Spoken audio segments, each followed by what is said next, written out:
la fan que vous étiez à l'époque? Oui, c'est-à-dire qu'au bout d'un an et demi où je courais après Claude et que je l'attendais des heures dans le froid, je me suis dit quand même c'est pas raisonnable d'avoir fait des années de danse, 6 heures de danse par jour, l'Opéra de Paris qui est quand même une superbe étiquette, quoi, je veux dire, de courir après un chanteur c'est carrément nul. Donc j'ai décidé d'arrêter et le destin a voulu que quand je suis devenue mannequin, mon premier travail où m'a envoyé mon agent, c'était pour le journal Podium. Donc voilà, donc... un journal qui a été créé par Claude François. Voilà, c'est un journal qui se vendait à 500 000 exemplaires, je crois, un magazine musical à l'époque. C'était vendu, c'était fou. Et depuis le jour où j'ai fait cette séance de photos chez lui, là, je me suis dit, bon, t'arrêtes, tu prends tes distances avec lui, t'es plus la fan, t'es pro, quoi. Faut qu'il te voie comme une pro. Mais c'est vrai que j'ai eu la chance de connaître différentes facettes de Claude. C'est-à-dire le professionnel, l'homme, le chanteur, l'artiste. Et dans certains week-ends, j'ai pu connaître l'homme.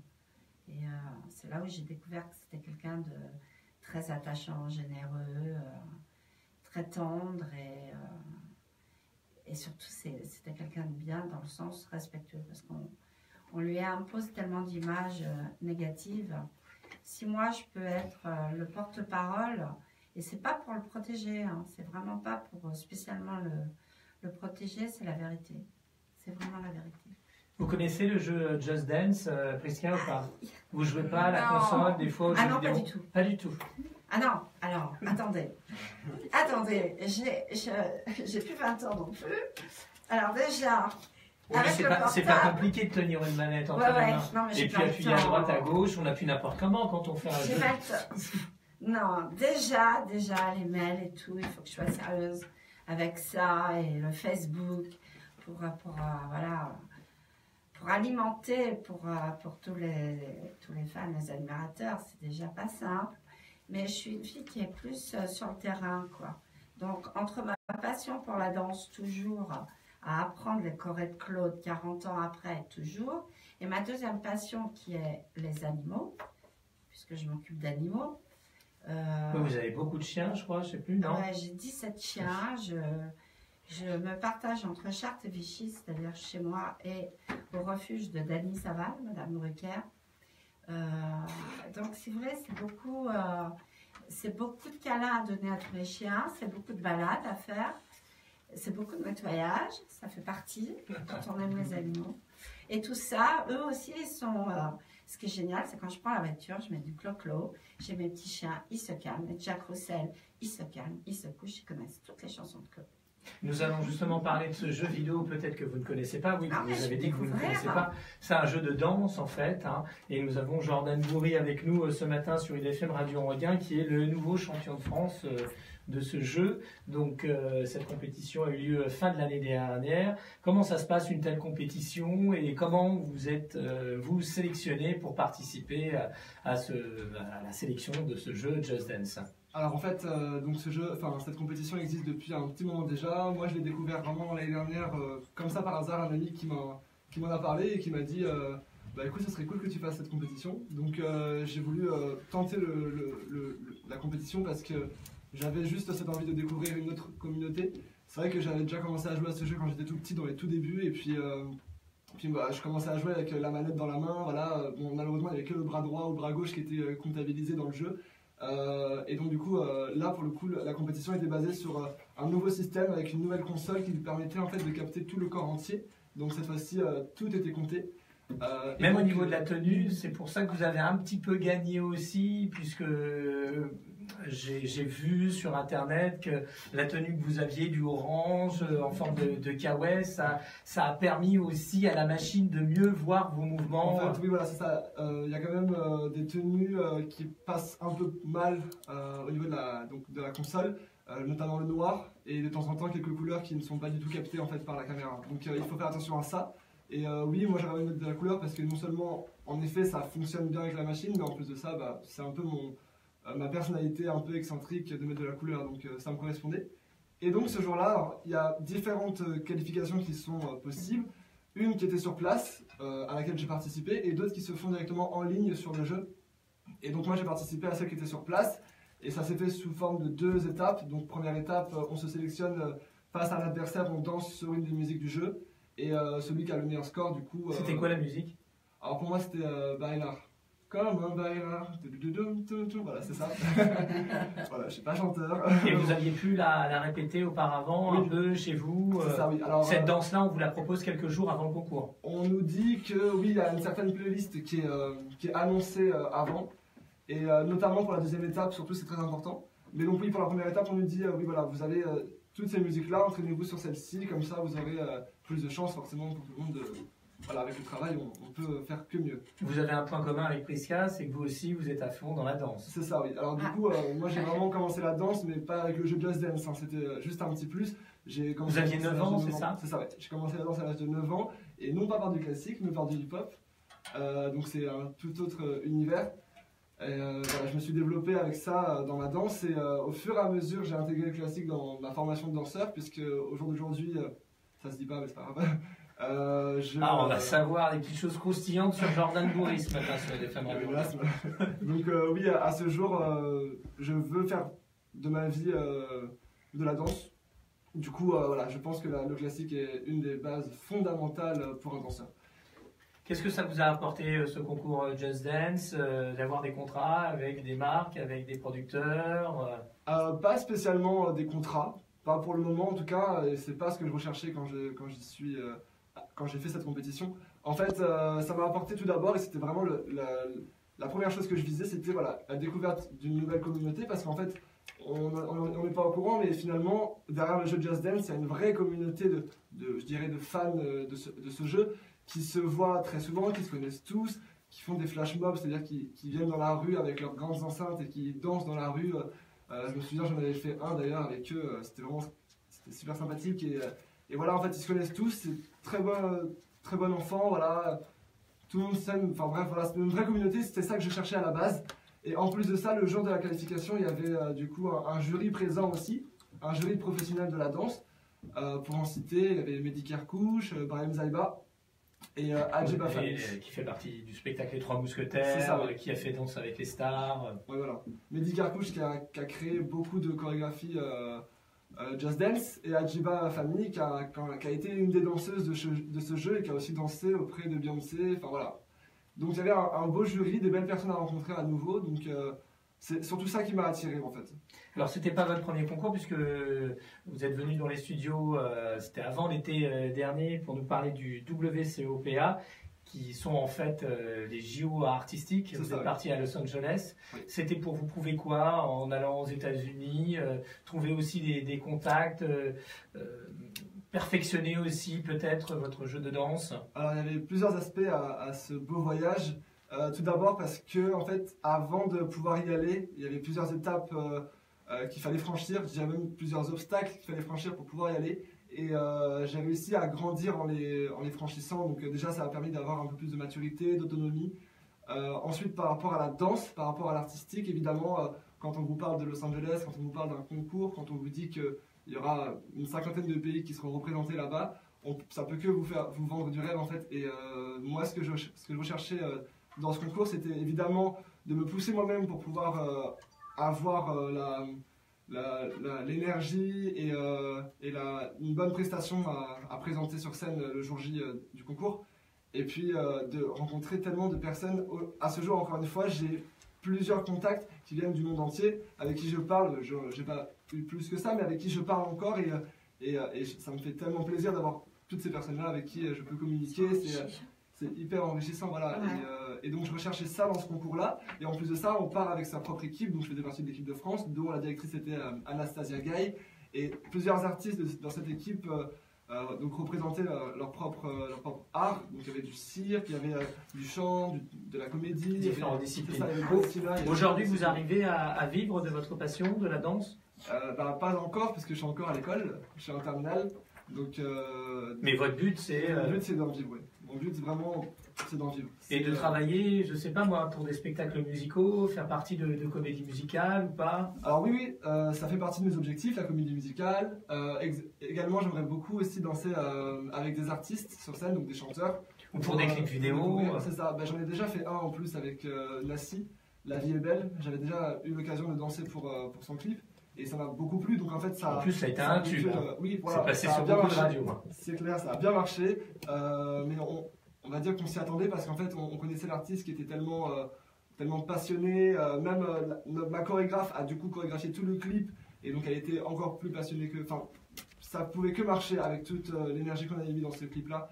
Et donc en fait ça peut que aussi pousser aussi bien l'artiste que les danseurs à continuer dans cette voie-là, et à découvrir encore plus. Et donc moi c'est vrai que la comédie musicale ça m'attire, les clips ça m'attire, la danse sur scène ça m'attire, le travail en compagnie ça m'attire. En fait il y a plein de choses qui fait que si je continue là-dedans, je pense que ma vie sera enrichie par plein d'expériences. Très motivé en tout cas, oui. on le sent, hein, passionné. 8h52 sur IDFM Radio Anguin, vous restez avec nous Jordan Bourri. La matinale, IDFM Radio Anguin, la météo. Dernier point météo avec Solène. Vous l'avez bien dit Christophe, pas de lundi en soleil en ce 19 février 2018. Le ciel sera en effet très chargé dès ce matin et pas d'amélioration selon Météo France jusqu'à ce soir. On relève également un risque de pluie sur la moitié ouest des Yvelines à Paris en passant par le Val d'Oise à partir de 16h. Les températures resteront positives aujourd'hui et sont normales pour la saison. Notez 2 degrés pour les minimales et 6 pour les maximales ce matin et entre 5 et 7 degrés cet après-midi avec en moyenne 6 degrés à Sarcelles, à Torcy et à Palaiseau, 7 degrés à Paris, à Vers-le-Petit et à Boulogne-Billancourt. C'est le grand jeu du matin. Maintenant sur IDFM Radio Anguin, nous vous offrons votre buffet asiatique entrée plat dessert à l'occasion du Nouvel An chinois et aussi vos entrées au casino Barrière d'Anguin-les-Bains. Et puis ce matin, j'ai rajouté entre 7 et 8 vos entrées pour découvrir le grand illusionniste européen Dany Larry qui se produira à l'Olympia pour son nouveau spectacle Tic Tac. Tous ces cadeaux sont à gagner si vous nous donnez le nom de cette personnalité qui se cache derrière ce petit filet de voix. 01 34 12 12 22, 01 34 12 12 22, bonne chance, les cadeaux sont là, à vous de nous faire la bonne proposition pour repartir avec votre Nouvel An chinois à Anguin-les-Bains. Il se prolonge le Nouvel An chinois le week-end prochain avec le groupe Barrière et aussi vos places pour le spectacle de Dany Larry à l'Olympia en mars prochain. 01 34 12 12 22, 01 34 12 12 22. Il nous reste encore quelques minutes pour retrouver Prisca, ex-Claudette, avec, on le rappelle, un livre qui est sorti l'été dernier qui s'appelle Danse ma vie. Novembre. En novembre? Oui, octobre-novembre. Octobre-novembre, d'accord. Donc il est tout chaud, tout récent, tout beau, magnifique. Et donc on apprend plein de choses sur votre lien avec Claude François, anecdotes et confidences. Et surtout le spectacle le 10 mars prochain dans un chapiteau à Paris pour rendre hommage à Claude François 40 ans après sa disparition. Quels sont les artistes qui seront à vos côtés? Alors, le spectacle sera animé par Théophane. Il y aura Didier Marmonnier, Yannick, Anna Philippe, Tchèque, Jérôme Anthony, que tout le monde connaît, je pense. Qui travaille sur M6, c'est ça, hein? Pardon? Travaille sur M6, Jérôme Anthony. Et Julie Bataille, Lynn Bugui, Daniel Gilbert.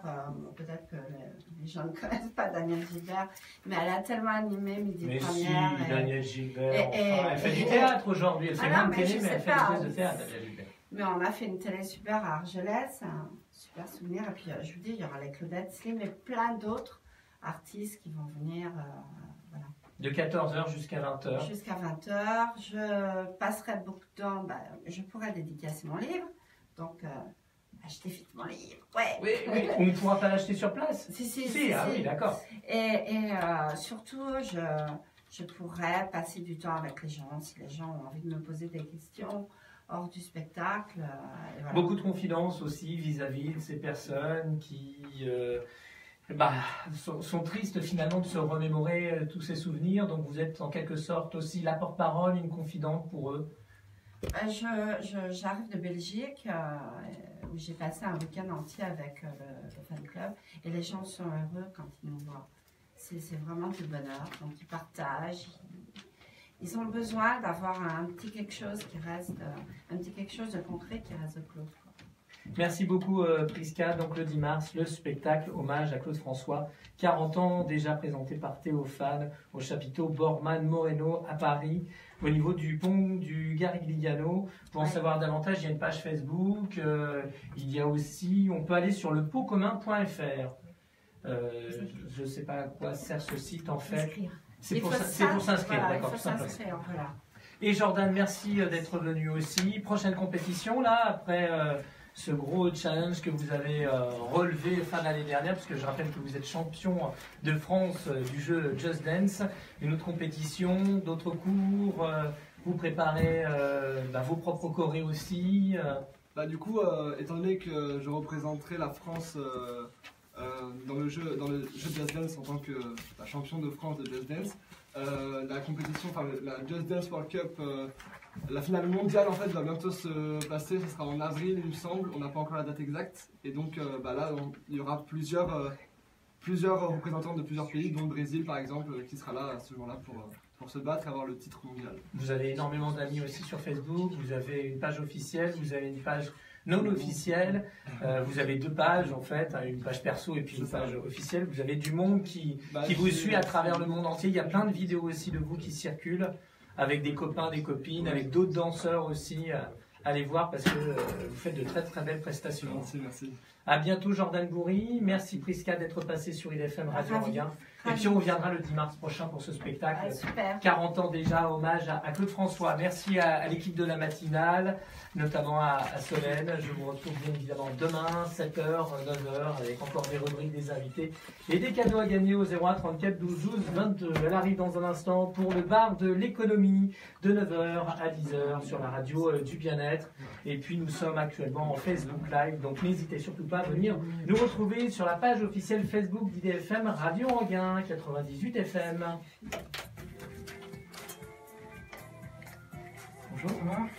Bonjour. Bonjour. Bonjour. Super. T'as reçu mon mail? Le week-end, oui, je reçois les mails, je la reçois pas forcément, mais j'ai vu. Mais c'est pas bien. Ah ouais, Non, vous allez vous aller tous les deux. Bruno, tu peux te décaler d'un siège, Mais s'il te plaît? certainement. Merci. Tous les deux, mettez-vous là. Et là.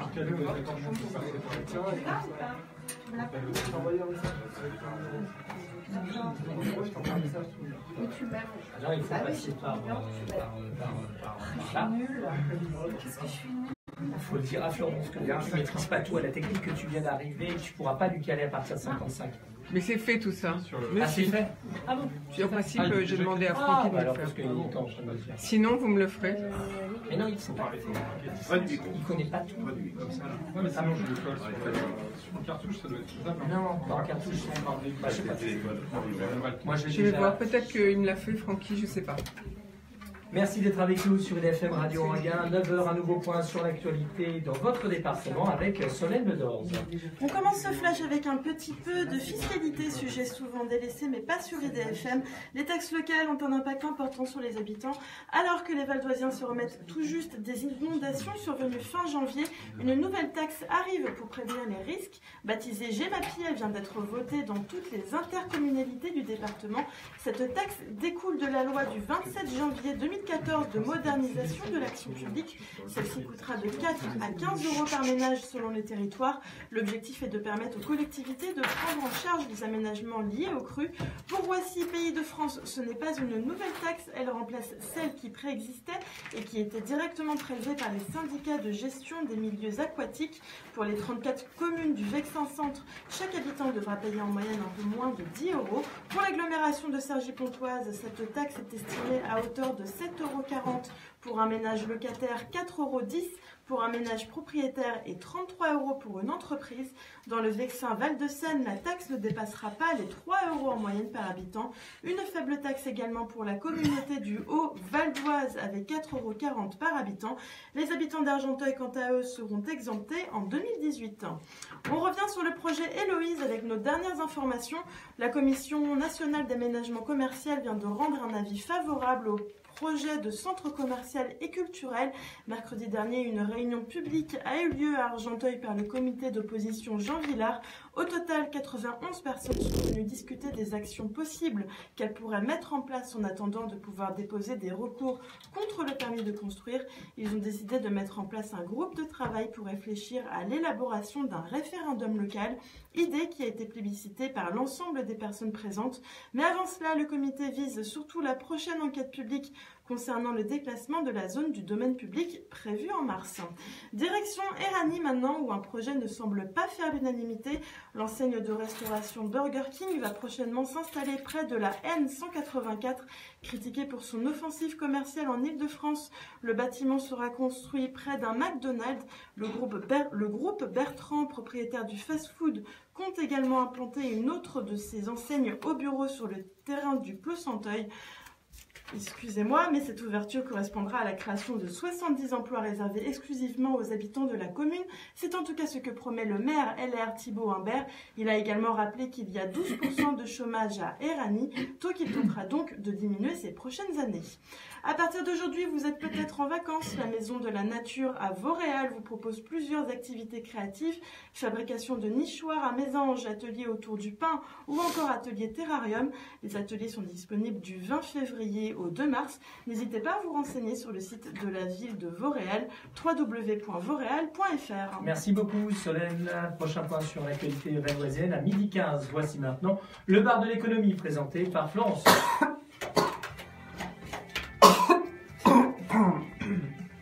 Solène, vous avez un petit stylo avec vous, s'il vous plaît? Je peux vous répéter, merci.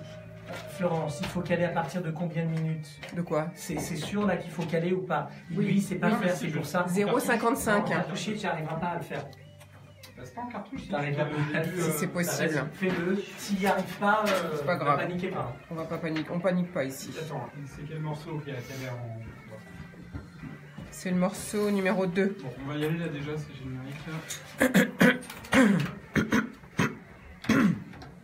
Ok. Allons-y. Attention, on est parti. Ouais. Bonjour à tous, j'espère que vous allez bien. Nous voici de retour lundi matin et nous sommes ravis de vous retrouver pour le bar de l'économie avec Julien à la technique. Vous connaissez le principe de l'émission, suivez nos invités en direct en vidéo live sur Facebook, page IDFM.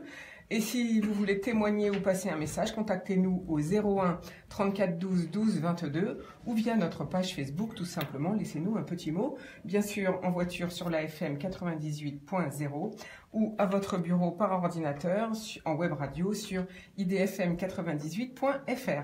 Alors, dans les 30 prochaines années, notre société va se transformer beaucoup plus vite que dans les 500 dernières. Dans quel domaine?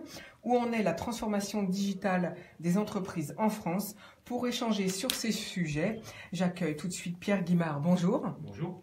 Vous êtes le fondateur de Kelly Consulting. Depuis 12 ans, vous aidez les entreprises à se transformer, en particulier dans les secteurs de la vente de détail, la banque, les assurances, l'automobile, les télécoms, les médias et le secteur public. Pour cela, vous travaillez sur des projets web en réunissant différents experts selon les besoins. À vos côtés, Olivier Dez, bonjour. Bonjour. En 2015, vous apprenez que vous êtes atteint d'une maladie neurodégénérative. Du coup, vous laissez tomber votre poste dans la communication que vous occupiez depuis 17 ans et vous fondez Deco Media Plus qui offre le service Zenaïde, une nouvelle application mobile liée aux maladies neurodégénératives que vous allez nous présenter car vous êtes la start-up du jour. Nous entendrons Loïc Bardon, le cofondateur du think tank Paris Singularity sur la 4e révolution industrielle que nous avons suivi lors de sa conférence à Enghien-les-Bains le 10 février dernier. Comme promis la semaine dernière, des infos dont la nouvelle arnaque aux entreprises et aux particuliers. Bruno Vigoureux est avec nous pour le débrief du week-end. Dans une société en constante transformation, nous aurons la chronique RH de Georges-Olivier Carré sur le thème « Donner du sens aux salariés ». Mais avant tout, un hommage musical aujourd'hui, malheureusement suite au décès de Didier Lockwood ce week-end, c'est plutôt hier même. Je vous propose d'entendre tout de suite un extrait de cet artiste lors de sa prestation Jazz à Marciac. Donc là, le morceau qui a calé à 0,55. C'est le suivant. On est d'accord que c'est le morceau qui dure déjà 1,55. Donc vous voulez qu'il dure qu'une minute au final? Oui. Ok. Normalement c'est bon. Je l'ai calé. Très bien. Donc là, après la pépite musicale, c'est donc l'heure de Bruno. La minute. La minute de Bruno. Grosse minute. D'accord. site, tout est numérisé, donc tout est noté. Donc là, on reprend à 1 minute 50, hein, vous nous dites s'il vous plaît. Ok. Julien. C'est bon pour les morceaux? Ouais, c'est super. Il a réussi. Tu t'en sors, ça va? Ouais, c'est bon. Voilà. Ok, on y retourne. Tiens, vous pouvez lui rendre son stylo si elle en a besoin, c'est Solène. On y retourne? Oui. Je rallume le micro. Voilà, 62 ans, c'est jeune malheureusement pour décéder. Il est décédé d'une crise cardiaque. On apprécie beaucoup cet artiste à IDFM. Il a créé une école de musique dans les années 2000. Et moi, personnellement, je l'ai vu sur scène avec ses 2 beaux-fils qu'il avait initiés au violon. Alors, tout de suite, c'est l'heure du sport, le débrief du week-end. Bruno, bonjour. Bonjour Florence, bonjour à toutes et à tous. Quel pied, mais quel pied, un pied qui vaut de l'or et un titre olympique. Ça y est, nous avons notre vedette, que dis-je, notre héros des Jeux Olympiques. Avec sa 2e médaille d'or obtenue hier à Pyeongchang en Corée du Sud, Martin Fourcade est entré par la grande porte dans la galerie des grands du sport français. Et pour qu'il devienne encore plus grand, il a fallu qu'il aille chercher cette médaille d'or dans l'épreuve de la mass start en biathlon, en luttant jusqu'au bout et en devançant d'extrême justesse l'amant Simon Schempp. Il a même fallu l'aide de la photo finish pour départager les 2 hommes et il ne fallait surtout pas s'être coupé les ongles des pieds la veille. Il faut savoir qu'il y a 4 ans, aux Jeux de Sotchi, le Français avait vécu la même situation, mais c'est lui qui s'était alors incliné d'un ongle à l'époque. 4 ans plus tard, la revanche est forcément plus belle. Avec cette médaille d'or, Martin Fourcade est désormais l'athlète français le plus titré aux Jeux Olympiques d'hiver avec 4 médailles d'or. Une course superbe donc, intense, incertaine et à l'arrivée, une magnifique victoire qui couronne un parcours d'un athlète d'exception. Aujourd'hui, Martin Fourcade écrit son histoire et elle n'est sûrement pas terminée. Si on a fini avec les épreuves individuelles, il peut encore espérer d'autres médailles avec les relais et dès demain, il repartira à l'attaque. C'était un beau dimanche pour l'équipe de France d'ailleurs, car si Fourcade a décroché l'or, Alexis Pinturo a ramené lui sa 2e médaille de Corée. 2e en combiné en début de semaine, il a terminé à la 3e place du géant, laissant filer la médaille d'argent pour 4 petits centièmes. Trop rageant, mais c'est comme ça. Et pour que la fête soit complète, en ski de fond, le relais masculin a lui aussi ramené une jolie médaille de bronze. La France ce matin totalise donc 10 médailles. Il lui reste une semaine pour atteindre l'objectif des 20. Difficile, mais sûrement pas impossible. Une autre bonne nouvelle, ce week-end, l'équipe de France de rugby n'a pas perdu dans le tournoi Destination. Remarquez, c'est normal, elle ne jouait pas. On plaisante, naturellement. Maintenant, le 15 de France n'a pas le droit à l'erreur vendredi à Marseille, où il recevra l'Italie. Toujours en rugby, le Stade français, sous la pluie, s'est incliné lourdement à Toulon, 45-3, et va devoir maintenant se battre pour se maintenir en top 14. En revanche, pour le Racing 92, tout roule. L'équipe des Hauts-de-Seine a souffert, mais a fini par battre La Rochelle hier, 19-12. En football, le Paris Saint-Germain s'est remis la tête à l'endroit après sa défaite à Madrid mercredi et a battu Strasbourg 5-2. En national, c'est-à-dire le 3e niveau, l'entente Sannois-Saint-Gratien, l'équipe du Val d'Oise, a réalisé une nouvelle fois la spécialité locale avec un nouveau match nul, 1-1 contre Concarneau. C'est le 11e de la saison. Et puis, Florence, j'ai gardé le meilleur pour la fin. Oui, pour votre chouchou. J'ai nommé Monsieur Roger Federer. Ce matin, il redevient le numéro 1 mondial, une place qu'il n'avait plus occupée depuis 2009. Et un rang qu'il avait déjà occupé pour la première fois en février 2004. Du coup, Roger Federer est aujourd'hui le plus vieux numéro 1 mondial de l'histoire du tennis à l'âge de 36 ans et 6 mois. Il en a profité au passage pour remporter hier à Rotterdam le 97e titre de sa carrière en battant facilement le Bulgare Grigor Dimitrov 6-2, 6-2. Et vous pouvez vous réjouir, Florence, Federer est assuré de rester numéro 1 mondial pendant un mois. Ce n'est que du bonheur. Profitez tous de ce moment de grâce. Au revoir et à très vite. Merci beaucoup Bruno. Effectivement, on est toujours content d'avoir tous ces résultats de ces magnifiques sportifs.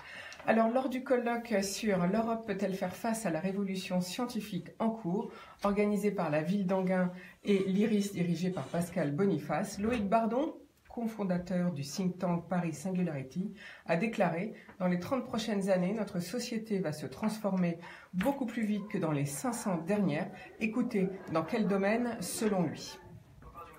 scientifique qui va certainement transformer... Julien, un petit peu plus fort parce qu'il faut qu'ils réagissent tous les deux, pour nous, s'il vous plaît. Pour les 30 prochaines années que durant les 300 dernières années.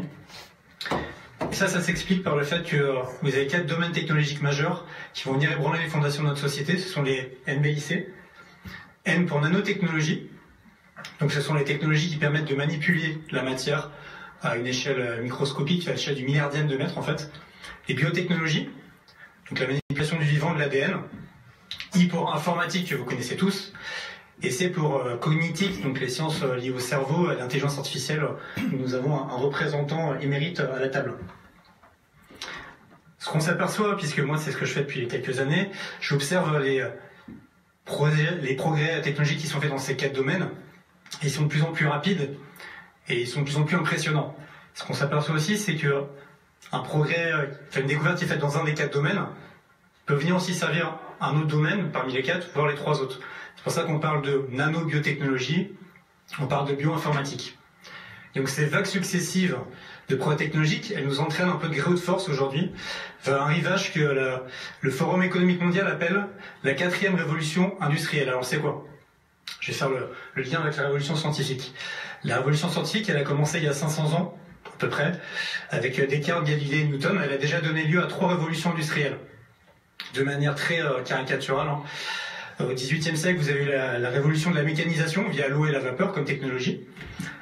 Au XIXe siècle, avec l'électricité, vous avez eu ce on peut appeler la production de masse, un peu les temps modernes de Charlie Chaplin. Et au XXe siècle, avec les technologies de l'information électronique, l'automatisation de l'appareil de production. Et cette 4e révolution industrielle, celle qui est devant nous, dans laquelle on est en train d'arriver, elle va être différente, elle va être plus rapide, plus large et plus profonde. Donc cette espèce de soleil technologique, de ma perception personnelle, il peut faire miroiter un futur qui peut s'annoncer brillantissime ou aussi peut tout cramer. Moi je suis quelqu'un qui est plutôt optimiste, qui voit plutôt le verre à moitié plein. Donc je suis plutôt exalté par ça, mais j'ai quand même des grosses réserves aujourd'hui. Et une de mes principales réserves, c'est qui contrôle ça. Et aujourd'hui, vous connaissez certainement ces acteurs. Qui contrôle, ce sont les géants technologiques mondiaux qui sont américains et chinois. Donc, je vais enfoncer des portes ouvertes, mais les GAFA, vous connaissez forcément tous. Google, Amazon, Facebook, Apple. Ils ont des équivalents chinois, les BATX, Baidu, Alibaba, Tencent et Xiaomi. Et ils ont le contrôle là-dessus, ils sont pas prêts de le lâcher pour 3 raisons. La première, c'est qu'ils ont une puissance de feu financière colossale. Si on prend la valorisation boursière des GAFA, c'est 2000 milliards de dollars. Pour vous donner un ordre d'idée, 2000 milliards de dollars, c'est à peu près le PIB de la France. Donc vous avez 4 entreprises qui ont le PIB de la France. Côté chinois, vous avez Tencent, que j'ai cité, c'est modestement 500 milliards de dollars de valorisation. Donc vous voyez qu'ils ont une capacité de feu financière juste énorme. Difficile de lutter. La deuxième chose, c'est qu'ils ont eu la volonté de nous noyer sous des technologies. Ils nous bombardent de technologies super sympas, super pratiques, super utiles, pas cher, c'est l'heure du gratuit. Et quand on étudie un petit peu l'évolution des coûts des technologies NBIC, on s'aperçoit que ça diminue très vite justement. Alors, on peut prendre l'exemple par exemple du séquençage de l'ADN humain. En 10 ans, ça a été divisé par 10 000. On peut prendre des exemples tout bêtes, les drones. Donc les drones il y a 10 ans, c'était il n'y a pas si longtemps, 10 ans. C'est une technologie militaire qui coûte, un drone ça coûtait quelques centaines de milliers d'euros. Aujourd'hui, je peux en acheter un pour quelques centaines d'euros. Et ce que je dis est vrai aussi pour les robots industriels, pour les imprimantes 3D, pour l'énergie solaire, pour les interfaces cerveau-machine. Le troisième point, c'est que ces GAFA, ces BATX, ces gens mondiaux, ils ont une ambition mégalomaniaque. Faut pas se leurrer, il y en a qui ont envie de nous envoyer sur Mars, on entendait parler assez récemment. Il y en a d'autres qui très modestement veulent juste combattre la mort. Donc ils mettent des milliards pour combattre la mort. Alors je vais pondérer un petit peu ce que je dis, c'est une ambition mégalomaniaque, mais il ne faut pas perdre de vue que l'espérance de vie humaine en moyenne, quand on regarde les statistiques, elle augmente depuis 150 ans à peu près, de 3 mois tous les ans. Je sais, ça paraît fou, mais c'est les statistiques qui disent ça. Et donc ces multimilliardaires, donc ils y voient un intérêt financier bien sûr, parce que les soins de santé c'est à peu près 10% du PIB d'un pays. Mais bon, c'est aussi leur ego qui parle.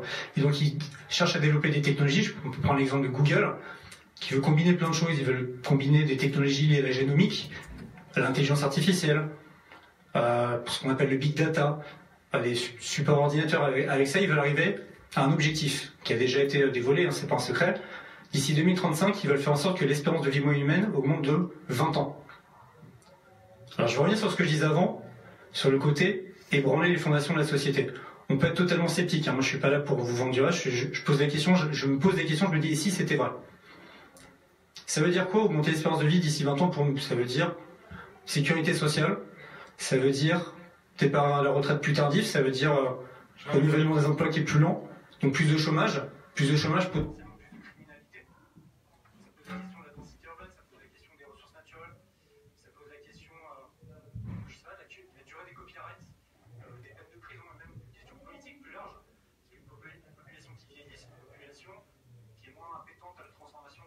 Il faut bien écouter la fin, c'est important.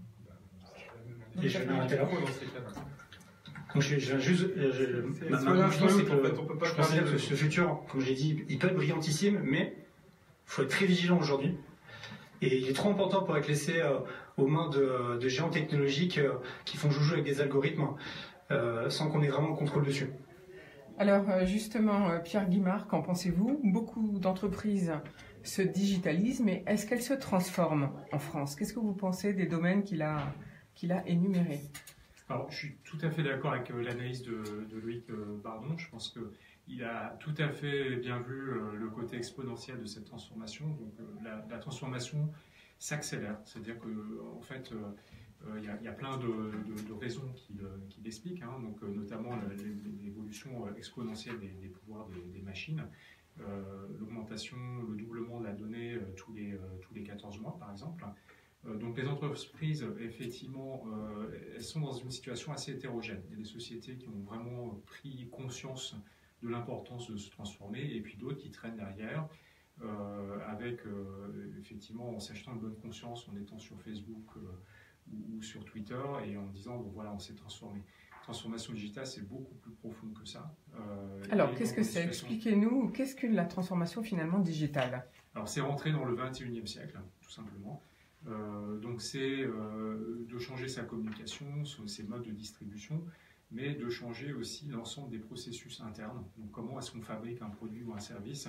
Tout ça doit être complètement transformé.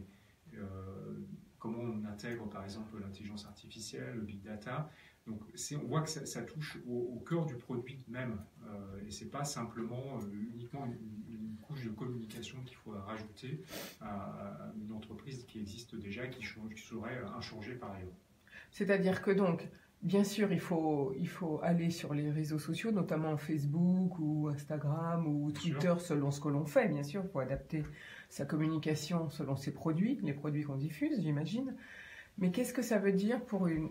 D'abord, est-ce qu'une grande entreprise ou est-ce qu'une petite, quelles sont les différences pour ces deux types d'entreprises? Puisqu'en France, on sait qu'on a 10% de très grosses entreprises et 90% de PME, TPE. Alors, ça va être très très variable. Les grandes entreprises, elles ont des moyens financiers, elles ont souvent des cadres dirigeants qui ont compris depuis plusieurs années l'importance de la transformation digitale. En revanche, elles sont aussi parfois enfermées dans le court terme, c'est-à-dire la rentabilité à court terme. Or, la transformation digitale, ça prend de l'argent, ça coûte cher, énormément d'incertitudes. Moi, j'ai travaillé chez Fnac, chez Fnac.com. Il a fallu 5 ans avant que le site Fnac.com soit rentable. Donc, il a fallu investir pendant 5 ans. Donc, les grandes entreprises, elles ont des moyens, une prise de conscience, mais une obsession sur le court terme. Et les petites PME, ces situations sont très hétérogènes. Il y en a qui sont effectivement aussi contraintes par des moyens financiers très très limités. Et puis il y en a d'autres qui ont la capacité à bouger très rapidement et à saisir plein d'opportunités nouvelles qui se présentent grâce au digital. Donc on a des situations extrêmement hétérogènes. Alors, vous m'avez dit les caisses de retraite sont en retard et ça nous pénalise. Pourquoi? Alors, de façon générale, je pense qu'en France, on est dans une situation un peu intermédiaire, donc on constate souvent d'être plutôt bien placé dans certains classements. Moi, je constate qu'au niveau de l'administration, c'est extrêmement en retard. Ça pourrait être, on a une société chez Kelly Consulting en Angleterre, on voit la différence. C'est-à-dire qu'Angleterre est vraiment dans le 21e siècle sur l'administration. En France, on est encore au 20e siècle. C'est-à-dire qu'effectivement, quand par exemple, vous avez un nouveau salarié qui arrive, il faut faire N déclarations, y compris aux caisses de retraite, à la mutuelle, etc. Alors qu'en Angleterre, c'est centralisé. On ne comprend pas pourquoi on a ce retard. C'est-à-dire que c'est très pénalisant, parce qu'il faut remplir plein de papiers, il y a des erreurs. Prenez le site de Net Entreprise, par exemple, qui est censé quand même faciliter l'administration. C'est n'importe quoi. Il est souvent en rade, il est nul d'un point de vue économique. Donc on a une vraie prise de conscience à faire sur l'administration si on veut rentrer en France dans le XXIe siècle. Donc maintenant on comprend mieux pourquoi le président Macron a annoncé cette révolution, en tout cas, et la question de réinventer les services publics. Effectivement. C'est un peu pour ça. Alors, c'est pas la première fois, parce que je pense que donc on l'attend au tournant. Donc, le président Macron est apprécié en général des entrepreneurs parce qu'il nous comprend un petit peu. Au-delà de toute prise de parole politique, c'est pas le sujet d'aujourd'hui. En revanche, on l'attend au tournant parce que effectivement, depuis le choc de simplification, c'est quelque chose qui est un peu une arlésienne. Et derrière, ça, pour l'instant, ne menait à rien. Et au contraire, on a une complexité qui s'accroît. Donc on attendra. Alors je vous propose d'écouter la suite de notre interview avec Loïc Bardon. On va d'abord faire une petite pause musicale, de nouveau un hommage à Didier Lockwood. Parfait.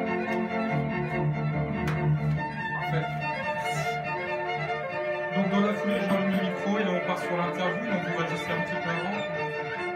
J'ai mis le micro et puis on relance. Non, on lance tout de suite l'interview. Je ne reprends pas la parole. Ah, on enchaîne l'interview. Je viens de le dire. Ok, d'accord.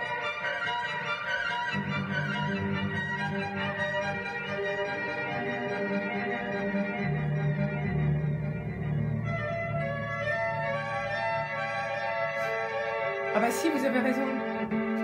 Si, il faut que je dise la question que je vais poser. Ok, sûr. donc Bah oui. on va allumer le micro. Oui. Merci.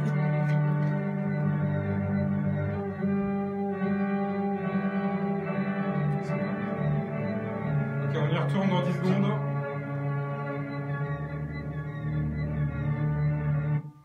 Voilà, c'était Didier Lockwood qui a été le premier à faire coïncider le jazz et la musique classique. Et là, vous en avez eu un bel extrait. C'était sur une improvisation sur Bach. Alors, à Loïc Bardon, nous lui avons posé une seconde question. Est-ce trop tard pour l'Europe? Voici ce qu'il nous a répondu.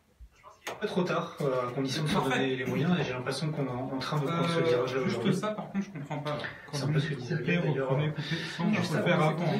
Aujourd'hui, l'Europe a déjà des ressources clés qu'il ne faut pas oublier. Il faut arrêter de s'autoflageller aussi. L'Europe, c'est, si on prend l'Union européenne, c'est un marché d'à peu près 500 millions de personnes, et c'est un marché qui est ultra diversifié. Ça, c'est une ressource forte. L'Europe, elle a aussi un certain nombre de talents scientifiques. Elle a un réservoir de talents scientifiques qui est énorme. On peut prendre l'exemple des mathématiciens. Les meilleurs mathématiciens du monde aujourd'hui sont des Français. Par contre, la difficulté qu'a l'Europe, c'est à retenir ces talents. Ils se barrent pas à aller bosser pour Google, payer 3 millions de dollars par an. Pas évident. Et donc l'Europe, elle a justement des obstacles auxquels elle est confrontée aujourd'hui. De ma perception, elle a 3 obstacles. Le premier, c'est, je dirais, son agilité. Le deuxième, c'est... je vais appeler ça, c'est une ressource donnée, un réservoir de données.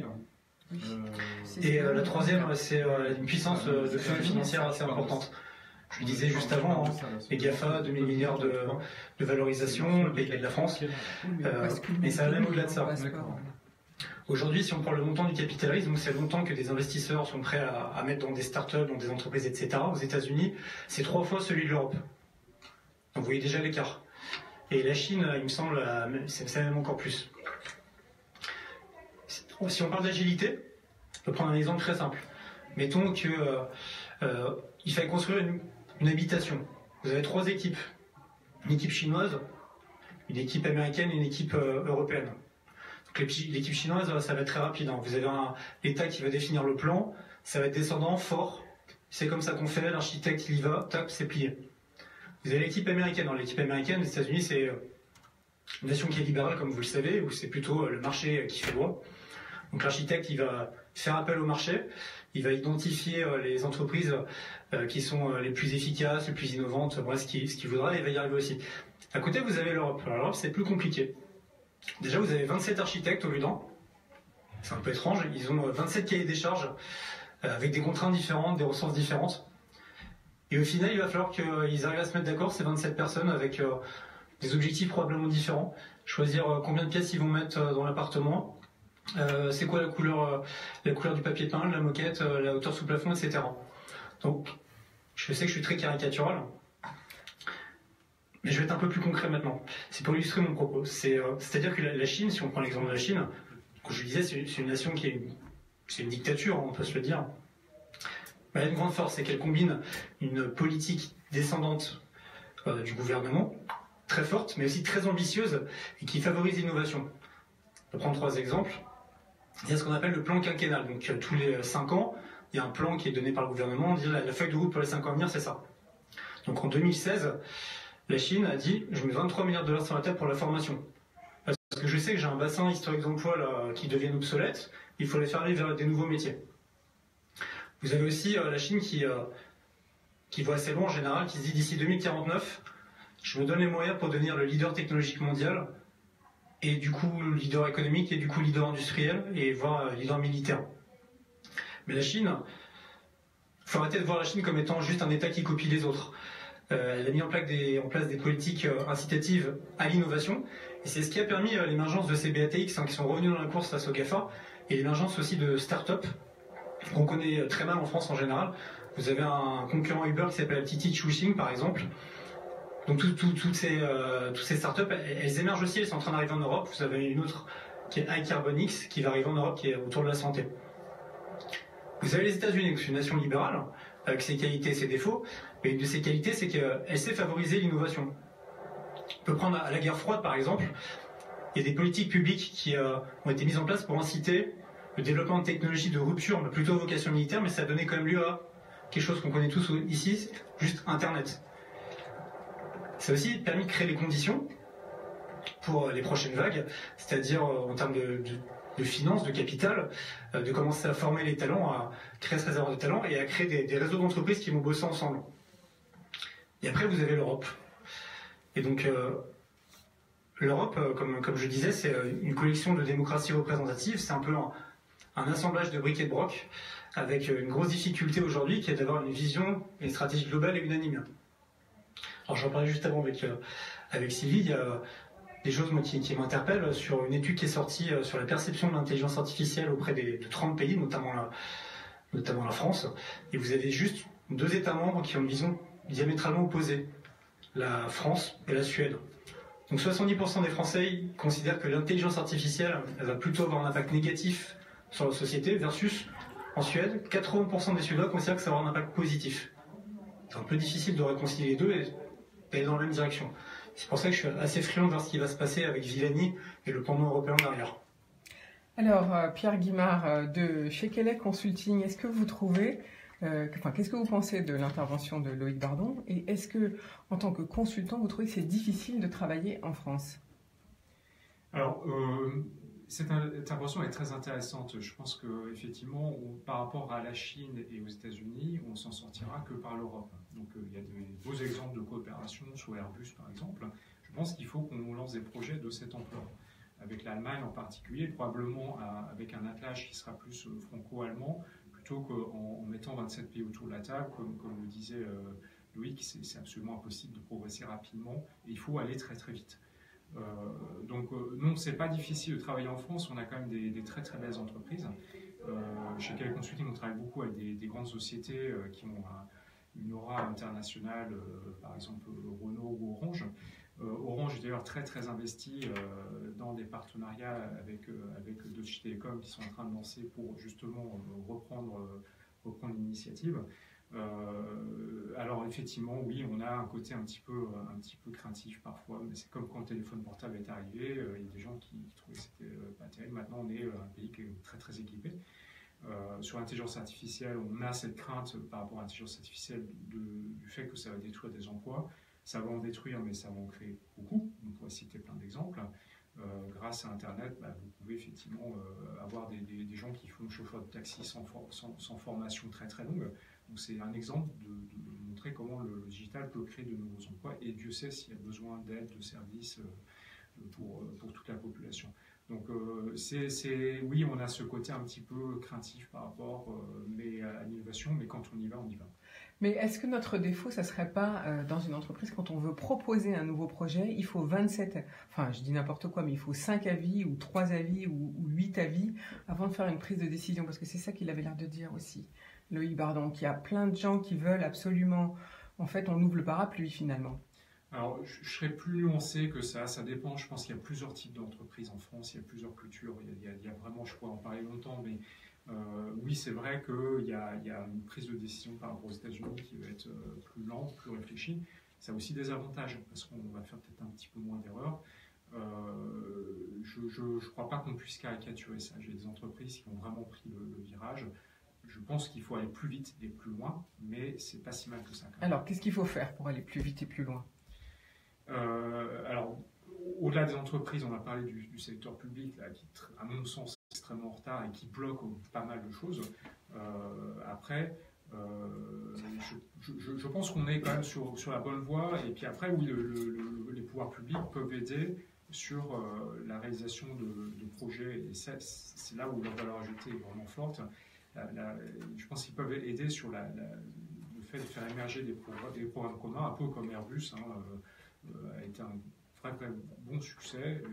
C'est des entreprises privées qui motorisent entre guillemets Airbus avec plein de sous-traitants et c'est une initiative publique derrière. Donc je pense que ce mix peut être très intéressant. Alors quels sont vos projets en tant que chef d'entreprise et vos besoins? Alors, actuellement, chez Kelly, on est engagé dans un recrutement assez important. Donc, on a 40 personnes à recruter dans l'année. On a une croissance qui est très très forte, de l'ordre de 40% par an à peu près depuis quelques années. Donc voilà, c'est notre développement. On ouvre aussi un bureau à Londres qu'on développe, on a ouvert il y a 1 an et demi, qu'on développe. Voilà, donc on a de très très fortes demandes de la part de nos clients sur la transformation digitale. Pour les aider à établir une stratégie, à accompagner aussi cette stratégie, et puis on a un énorme besoin de compétences sur tous les domaines du digital, que ce soit du big data, de l'ergonomie, user experience, etc. On a des très très forts besoins et on recrute et on forme actuellement. Donc tout ça c'est pour des projets web et de ce qu'on appelle en fait de l'informatique, de l'intelligence artificielle, on dit maintenant, pour mettre en place une nouvelle manière de travailler? Alors j'utiliserais plutôt le vocable de digital, sachant que ça évolue et que tout le monde y met des choses un petit peu différentes, dans lequel vous avez effectivement du web, vous avez des applications, des réseaux sociaux et de l'intelligence artificielle. On travaille énormément actuellement chez Kelly sur les bots, les chatbots, les agents conversationnels. C'est un petit peu une mode, hein, donc il faut relativiser leur impact, mais néanmoins... Oui, expliquez-nous, expliquez aux auditeurs qu'est-ce que c'est qu'une chatbot. Alors, les chatbots, c'est en fait des agents conversationnels.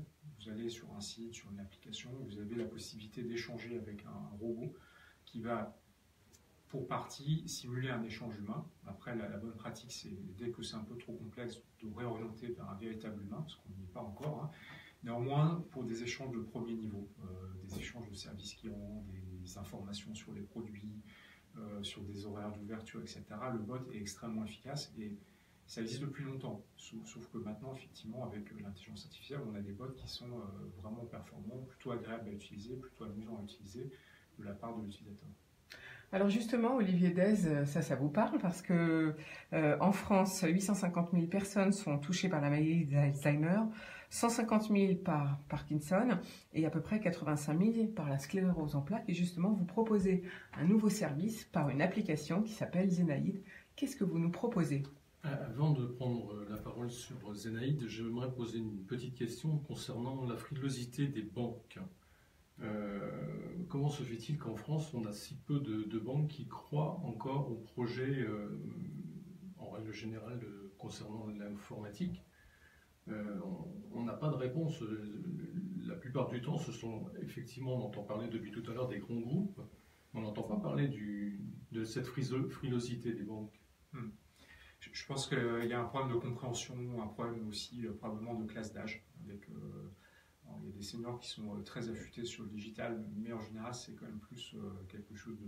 Les jeunes comprennent un peu mieux. Je pense qu'il y a ce problème générationnel et il y a ce problème aussi de frilosité des banques. Pour le coup, je pense que c'est probablement... Oui, alors là, Olivier Dez, vous soulevez le problème du financement des entreprises. On aura une émission le 6 mars sur ce thème, justement. On va commencer à aborder ce sujet parce que, effectivement, on a noté à IDFM que c'était un souci. Donc, ça va être la première émission sur le thème du financement des entreprises et c'est le 6 mars. Effectivement, les banques sont un peu frileuses et puis elles sont aussi limitées en budget, mais de toute façon, de toujours, les banques ont toujours financé des grands projets et pour les plus petits, c'est plus difficile pour une petite entreprise d'obtenir du financement d'une banque. C'est pourquoi tous ces réseaux d'entreprises, d'investisseurs se sont créés et on voit que les smart... on appelle ça les smart créations, se sont mis dans des accélérateurs pour avoir accès justement à ces financements d'entreprises. On aura fin mars un accélérateur qui va venir nous parler de comment il fait pour aider mieux les entreprises à se financer. Alors parlez-nous un peu de Olivier Dès de Zénaïde. Alors mieux vivre demain finalement. Comme vous l'avez précisé tout à l'heure, donc c'est vrai qu'en 2015, j'ai appris que j'avais une maladie neurodégénérative qui est même difficile à gérer au quotidien derrière un micro. Pourtant, ça ne se voit pas. Hein. Je sais. J'essaye de maîtriser au maximum l'effet de la maladie, mais il y a des moments où c'est extrêmement complexe. Parler de Zénaïde, c'est tout simplement parler d'une assistante personnelle aux personnes atteintes de maladies neurodégénératives, qui va les accompagner au quotidien, qui va donc à la fois être le bulletin de liaison entre les médecins, le bulletin de liaison avec les aidants, et le bulletin de liaison évidemment entre malades, puisque Zénaïde n'est pas uniquement qu'une application, c'est également un forum d'échange. Très prochainement, la mise en place d'un call center, d'un centre d'appel d'urgence, et puis l'existence d'une web radio, qui sert d'atelier radiophonique pour les gens qui ont perdu la mémoire ou qui sont en train de la perdre et qui permettent donc de travailler un petit peu sur leurs souvenirs et donc l'apparition de Choups Radio qu'on retrouve essentiellement sur Internet puisqu'il n'y a pas de bande FM pour Choups Radio. Alors, donc, concrètement, comment ça fonctionne, Zénaïde? C'est-à-dire, il faut ouvrir Internet? Alors, Zénaïde se télécharge pour l'instant sur la plateforme d'Android, pour ne pas les citer, Google Play. Donc, on prend son téléphone, on charge Zénaïde sur Google Play. Tout à fait. Et ensuite, on peut utiliser cette application au quotidien en sachant donc que on va avoir le pilulier qui va donc fonctionner au quotidien pour l'aide de la prise des médicaments. On va avoir l'agenda qui permet de prendre des rendez-vous non seulement avec les équipes médicales, mais également avec les pauses cérébrales et les pauses physiques que l'on doit s'imposer chaque jour. Il y a une géolocalisation qui permet de repérer tous les hôpitaux et les médecins en cas de crise dans la rue, quel que soit le lieu dans le monde. Et puis nous avons un bouton d'urgence qui permet aux malades de contacter le plus rapidement possible son aidant.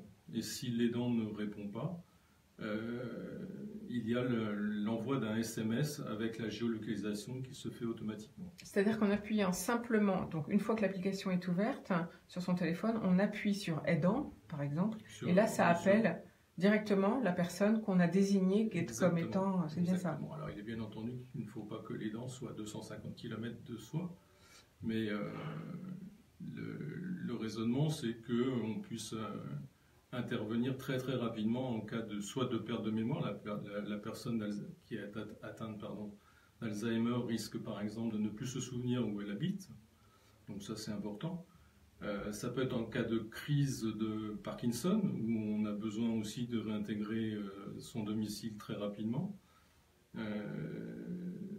Et puis donc tout ce qui est en géolocalisation, ce qui permet de se retrouver en aide immédiate. Merci Olivier Dès. Alors justement, ça me fait penser à la protection des données personnelles, ce fameux règlement qui va être imposé à partir du 28 mai. Est-ce que les entreprises en ont conscience, Pierre Guimard ? Elles en ont conscience parce qu'il y a une pénalité maximum, c'est maximum de l'ordre de 4% du chiffre d'affaires si les entreprises ne respectent pas le RGPD. Le délai pour se mettre en conformité, c'est mai 2018. Donc ça se rapproche. Après, une étude qu'on a faite sur une quarantaine d'entreprises en France montrait que seulement 10% des entreprises étaient très prêtes actuellement, ce qui est relativement faible. Voilà, donc il y a quand même beaucoup de travail à faire. Après, les sanctions ne vont pas être immédiates directement. 4%, c'est vraiment pour les récidivistes. Et puis, l'ampleur de la transformation RGPD va être différente selon qu'on fait du B2B ou du B2C. Si on a des données de particuliers, c'est beaucoup de données, là, il faut effectivement aller vite et c'est assez compliqué parce qu'il y a des impacts informatiques, mais des impacts aussi organisationnels qui sont importants. Alors justement, je vous propose une émission spécifique sur le règlement de la protection des données le 12 mars prochain. Soyez avec nous. Allez, tout de suite, je vous emmène pour une petite pause musicale. Cette fois-ci, c'est suite au concert qui a eu lieu à Enghien-les-Bains ce week-end. C'était David Gresheimer avec Geneva Camerata qui était là à Enghien-les-Bains, accompagné de Yaron Herman, et vous verrez encore une fois comment le jazz s'introduit dans la musique classique. Non, c'est quoi, une minute 30 hein. C'est pas toujours simple de prendre la parole. Non, c'est pas toujours simple, mais ça va. Alors justement, on va juste réajuster, parce qu'après sinon je passe aux infos. Qu'est-ce que vous voulez encore dire sur vos entreprises ou vos actions qu'on n'a pas dit? Pour vous, c'est bon? Mais je vous ferai réintervenir après, mes infos, alors. C'est pareil, j'ai tout dit. Alors non, on va peut-être dire comment ça s'appelle. C'est point... Il faut taper quoi? Zénaïd, tout simplement? Zénaïd.fr. Ok, on le redira en conclusion, après. Tous les deux, je vous redonnerai la parole. Vous, Pierre Guimard, j'avais envie, peut-être sur la Chine, que vous parliez un petit peu de l'investissement des Chinois. Vous allez voir, avec les infos que je vais dérouler, ça va peut-être vous donner des idées. Là, on fait 1:30 sur le morceau? On fait 1:30, oui. Okay. La chronique RH, c'est toujours bon ou pas? On va voir. J'ai d'abord mes infos à donner parce que ça fait une semaine que je dis que je vais parler de l'arnaque aux entreprises, aux particuliers. J'ai toujours pas annoncé, alors là, il faut que j'y aille. Allez, je vais parler de la Société Générale aussi. Pierre Guimard, ça va peut-être vous faire réagir. Sur la reconnaissance. Oui, voilà. On y retourne, donc on y va.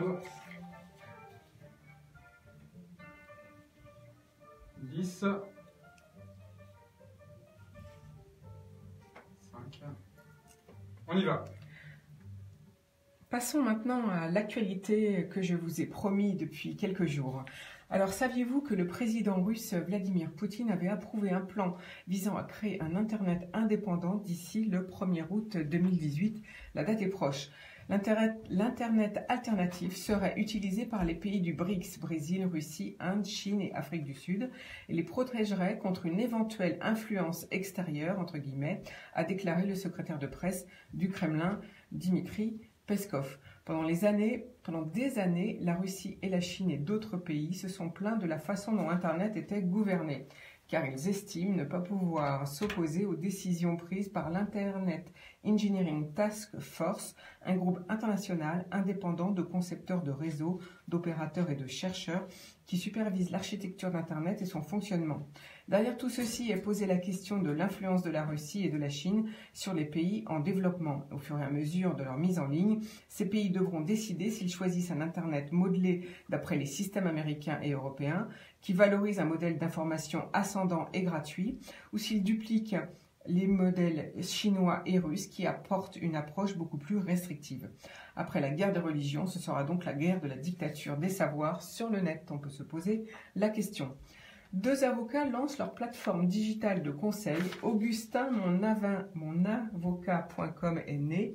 Vous allez pouvoir poser n'importe quelle question et envoyer un certain nombre de pièces via cette plateforme, augustinmonavocat.com, pour un forfait de 350 €. Alors, qui se cache derrière? Eh bien, tout simplement le cabinet Dumont qui exerce déjà sur Paris depuis 2009. La Société Générale révolutionne l'ouverture de comptes à distance. Pour la première fois en France, une banque permet l'ouverture d'un compte à distance sans versement obligatoire en utilisant tout simplement la reconnaissance biométrique faciale par selfie dynamique pour identifier le futur client. C'est un petit peu comme quand on passe les frontières. D'ici 2020, la Société Générale vise 30% d'ouverture de compte initiée contre 10% actuellement. Comment ça marche? Eh bien, le futur client télécharge l'application Société Générale, il clique sur « Devenir client », il renseigne ses informations personnelles, puis choisit son offre et son agence. Il transmet ensuite ses pièces justificatives par photo et fichiers numérisés, bien sûr. Il prend un selfie dynamique et sous plusieurs angles de type vidéo. Une première reconnaissance biométrique est effectuée et confortée avec 2 pièces d'identité obligatoires. Il échange ensuite par vidéo chat avec un conseiller de la Société Générale, soit immédiatement, soit en programmant un rendez-vous. Et une deuxième reconnaissance faciale est réalisée durant cet entretien vidéo. Le contrat est signé aussi à distance via la signature électronique et le nouveau client a maintenant un compte et un accès à son RIB dans les 24 heures. Alors, est-ce que ça marche complètement? Ils disent qu'il y a juste un taux d'erreur d'1 pour 1 million. Mais on dit aussi que ça sera plus difficile pour les femmes que pour les hommes.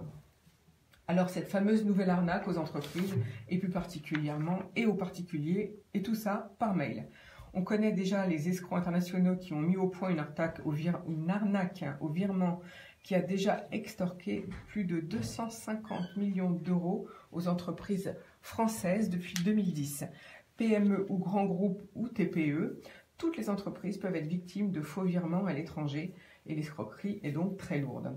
Alors, quelques exemples. Eh bien, les derniers exemples en date d'escroquerie, c'est la SARL Info Regis qui a été condamnée pour pratiques commerciales douceuses, mais aussi Payvad. Vous voyez les similarités de noms. Ou alors le portail /entreprise FE ou bien Siret /pro. Vous voyez que tout ceci se rapproche de sites très connus et surtout des administrations françaises. On s'est aussi attaqué récemment à airfrance.com avec un petit point sous le mot France. Donc quand vous allez sur des sites, faites bien attention à ce que vous faites. Alors on connaît aussi l'arnaque à l'enregistrement intracommunautaire sur un extrait Cabis aussi, sur le site portail-entreprise-fr.com ou la pub dans les faux annuaires professionnels. Alors la nouvelle, eh bien plusieurs particuliers ou associations ont reçu un courriel d'une personne dénommée Jacques Bangou, B-A-N-G-O-U, via l'adresse section-financement@fse.fond-social-européen.eu. Les courriels proposent d'engager 650 € de frais de souscription par Western Union afin de percevoir, soi-disant, une aide de 15 000 €. Tout ça, c'est complètement faux. Alors ça, c'est l'arnaque au Fonds social européen. Attention, c'est une grande escroquerie. Si vous avez reçu un tel courriel, vous ne devez pas y répondre. Pour obtenir des fonds, que vous soyez entreprise, association ou particulier, rapprochez-vous tout simplement de vos organismes comme la Directe de votre région, les chambres de commerce, les associations patronales ou le service même quelquefois de votre mairie. Ils sont au courant. Si vous voulez avoir un répertoire des arnaques, je vous conseille le blog Infogreffe. Il s'appelle myinfogreffe.fr/répertoire des arnaques. Et là, vous avez la liste et les montants qu'ils ont pu repérer. Voilà pour les infos d'aujourd'hui. Je vous parlerai le 5 mars, puisque c'est ma prochaine émission. Je ne fais pas d'émission, comme vous le savez, pendant les congés scolaires. La prochaine émission se passera sur les apprentis en France et la réforme de l'enseignement, car il y a beaucoup de choses à dire. En attendant, comme je l'ai dit, une société en transformation, eh bien, c'est une société qui génère beaucoup de stress aux salariés. Je vous propose d'écouter tout de suite la chronique RH de Georges-Olivier Carré qui va nous parler du bien-être en entreprise. Dès que la technique peut nous faire monter son interview, ça arrive tout de suite. C'est la chronique RH, c'est le Tascam, d'accord. Je pensais qu'il revenait faire la chronique RH, c'est pour ça. Plus fort, s'il vous plaît, qu'on puisse l'entendre. Mais est-ce que donner des objectifs, c'est donner du sens? Vous connaissez peut-être cette histoire de l'ouvrier qui taille des pierres pour construire une cathédrale. Il chante en travaillant, essaye à chaque seconde de faire de mieux qu'il le peut, et il ne compte pas ses heures. Ailleurs, un bagnard casse des pierres. Il en fait le moins possible. Il triche dès qu'il le peut. Il est malheureux et il fait un mauvais travail. Pourtant, ils ont chacun un objectif clair. Tailler son lot de pierres pour le premier et casser son tas de cailloux pour le second. Ils font pratiquement le même travail, taper sur des pierres. La différence est dans le sens qu'ils donnent à leurs efforts. Nous confondons parfois donner un objectif et donner du sens. L'objectif doit être le plus concret possible. Il est d'ordre matériel, quantitatif. Le sens demande plus de profondeur. Il touche à l'humain, à la personnalité, à la mission que chacun porte au fond de lui, au spirituel pour certains. L'objectif s'adresse à l'intellect. Il donne une orientation pour une période donnée. Il permet de mettre en phase des efforts des différents services de l'entreprise. Il permet aussi de mesurer les performances pour s'améliorer. Le sens est d'un niveau logique différent. Il s'adresse plus au cœur, à l'émotionnel, à la mission, aux valeurs. Il est au-delà du chiffre d'affaires et des bénéfices. C'est la véritable raison d'être de l'entreprise qui donne du sens aux efforts de ceux qui y travaillent. Qu'est-ce que j'apporte dans le monde quand je travaille pour cette entreprise? À quel édifice j'apporte ma pierre? Quand j'installe un ascenseur, par exemple, est-ce que je fais du chiffre d'affaires? Est-ce que je suis juste en train d'atteindre mes objectifs? Ou est-ce que je suis en train de rendre la vie plus agréable à une vieille personne qui n'arrive plus à monter les escaliers? Donner du sens demande aux dirigeants un effort d'introspection pour comprendre leur propre motivation, puis de faire un travail de clarification de la raison d'être de l'entreprise pour que tous les salariés puissent la comprendre et se l'approprier. Travailler pour quelque chose qui n'a pas de sens, c'est le bagne. Travailler pour construire avec d'autres quelque chose qui est important pour soi, pour la société, c'est le début de la motivation et du plaisir de travailler. Ok, on y retourne Alors, 10 secondes. Le travail peut devenir un moyen de réalisation personnelle. Je vous remercie. Antenne. Merci Georges-Olivier Carré, merci pour cette chronique Donner du sens aux salariés. Je pense que nos invités d'aujourd'hui, Pierre Guimard et Olivier, sont d'accord. Tout à fait. Alors, Pierre Guimard, si on veut profiter de vos conseils, comment vous contacte-t-on? Tout simplement en allant sur notre site kedeconsulting.com. Vous nous trouvez très rapidement, parce qu'on est bien référencé. Voilà, donc c'est le plus simple et vous allez sur la rubrique Contactez-nous. Donc là, si vous voulez du conseil en transformation digitale, il ne faut pas hésiter, contactez Pierre Guimard et Keley, K-E-L-E-Y Consulting sur Internet. Et puis Olivier Dez, pour avoir bénéficié de Zénaïde, comment fait-on? Zénaïde.fr ou choupsradio.com. Merci beaucoup à tous les deux d'être venus ce matin pour nous faire part et commenter l'actualité. Je vous emmène tout de suite, avant de nous quitter, sur une autre pause musicale. Et puis, on va vous souhaiter une belle quinzaine et on vous retrouve avec grand plaisir le 5 mars prochain. Voici maintenant une nouveauté. C'est Sting et Shaggy qui nous font un mélange de reggae et de... Vous allez voir.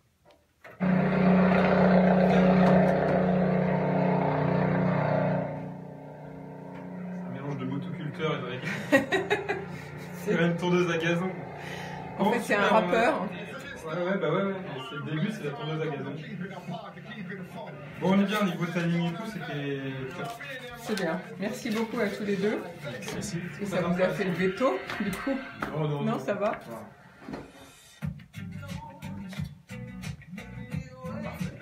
On a 1 minute 30 de musique et après c'est fini. On coupe comme ça ou on reprend de la main après derrière? Non, je reprends plus.